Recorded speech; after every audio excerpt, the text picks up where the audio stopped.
casquette d'ici notre congrès, puisque je suis aussi très fière d'ailleurs d'être responsable du comité de soutien de Marine en Ile-de-France. Ah, bravo, voilà. Bravo.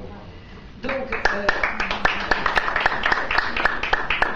c'est vrai que je vais faire un petit retour en arrière de la campagne des régionales, parce que j'ai appris à connaître tous les départements et tous les militants d'Île-de-France, et je dois donner un grand coup de chapeau aux militants de l'Essonne. Je ne vais pas tous les citer parce que c'est comme ça qu'on arrive à se fâcher, mais en tout cas, je voulais dire un grand merci à Bernard qui est évidemment sur notre liste. Beaucoup de courage et de volonté et d'abnégation. Audrey évidemment, Nicolas, voilà, et puis vous tous qui avez travaillé avec moi, je voulais vous remercier parce que ça a été une très belle campagne. Une très belle campagne d'ailleurs qui a donné un bon score dans l'Essonne, puisque le score de l'Essonne était un petit peu supérieur à la moyenne nationale. Il était de 9,68 alors que nous avions fait en Ile-de-France 9,3 et 9,68 comme en a parlé le journaliste tout à l'heure, malgré Nicolas Dupont-Aignan, que j'ai appelé moi le Purple Submarine de l'UMP puisqu'il était habillé en violet pendant toute sa campagne et qui lui aussi a un langage très proche de Sarkozy. Et puis dans les faits, si on regarde, il a une position absolument pas claire, en particulier sur l'immigration et en particulier sur l'Europe, puisqu'il parle maintenant de s'allier avec Villepin et Bayrou à l'Assemblée nationale pour faire un groupe, alors que lui-même parle de souveraineté nationale. Donc je lui avais posé la question de savoir si son patriotisme n'allait pas le faire devenir schizophrène.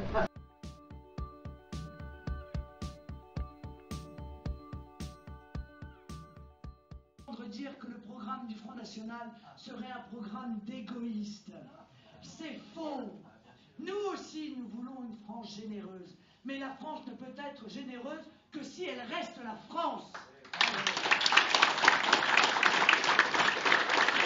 Comme je l'ai dit tout à l'heure, nous n'avons pas le droit de ne pas être prêts lorsque les Français se tourneront vers nous pour nous confier leur avenir.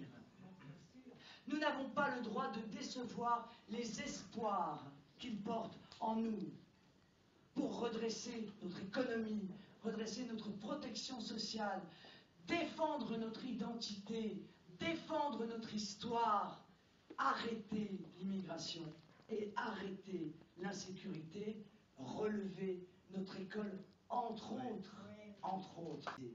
J'entends les gens qui disent « j'ai de la sympathie pour le Front National ».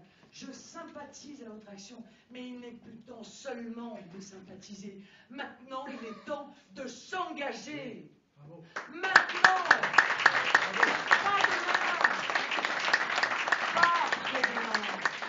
Et c'est ça que je vous demande d'aller dire partout où vous le pouvez. Il n'est plus temps seulement de sympathiser. Quand dans vos dîners, chez vos amis, au café, au restaurant, au boulot, on va vous dire « Ah, j'ai de la sympathie pour ce qu'ils font, hein !»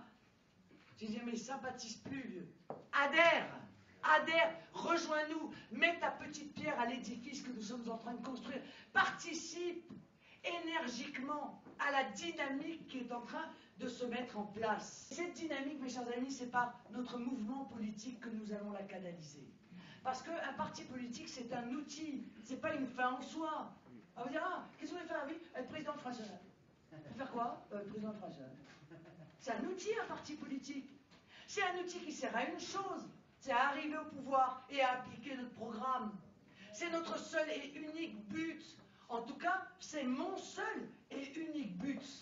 Et c'est la raison pour laquelle j'ai eu l'occasion de dire que, est-ce que nous avons le droit, est-ce que les adhérents du Front National ont le droit de tourner le dos à ce qui apparaît aujourd'hui comme une dynamique qui se met en place?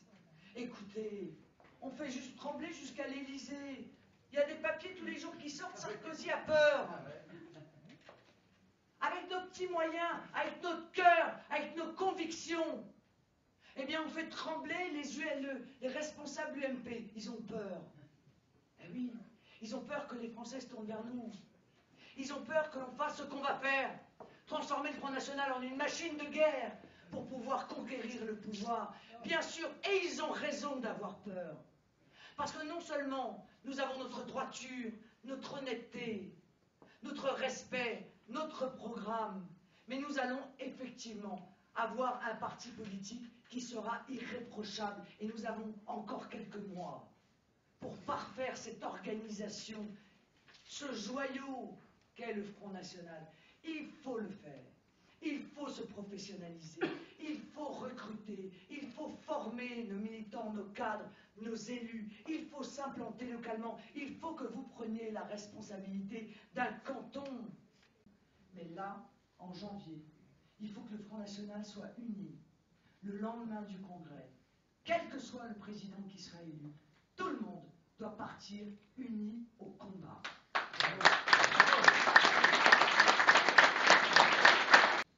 Tout à l'heure, je vous ai dit que Nicolas Sarkozy avait gâché une grande chance pour la France, qu'il pouvait tout faire et qu'il n'a strictement rien fait. Il ne faut pas lui laisser une deuxième chance. On ne peut pas perdre, on aura perdu 5 ans. 5 ans et vous avez vu la rapidité de la dégradation, parce que la différence avec Chirac, c'est que Chirac, il faisait rien, mais lentement. Et il faisait rien. Quand il faisait, c'était mal, mais c'était lent. Le problème, c'est que Nicolas Sarkozy, il fait mal, mais il fait très vite. Et la dégradation va à une vitesse exponentielle. Par conséquent, si on laisse encore 5 ans Nicolas Sarkozy, eh bien, très probablement, nous aurons les pires difficultés du monde à redresser notre pays. Je ne parle même pas des socialistes, parce qu'alors eux, merci. On les a vus à l'œuvre, ils ne pensent rien, ils n'ont aucune idée.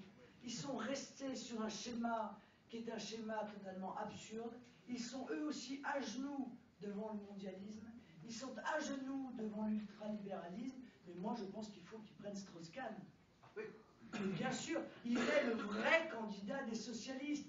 Il est le vrai visage des socialistes, M. Strauss-Kahn, patron du FMI, qui affame les pays et qui est à la manœuvre pour serrer la ceinture de tous les peuples européens pour payer les conséquences de leur folle politique économique.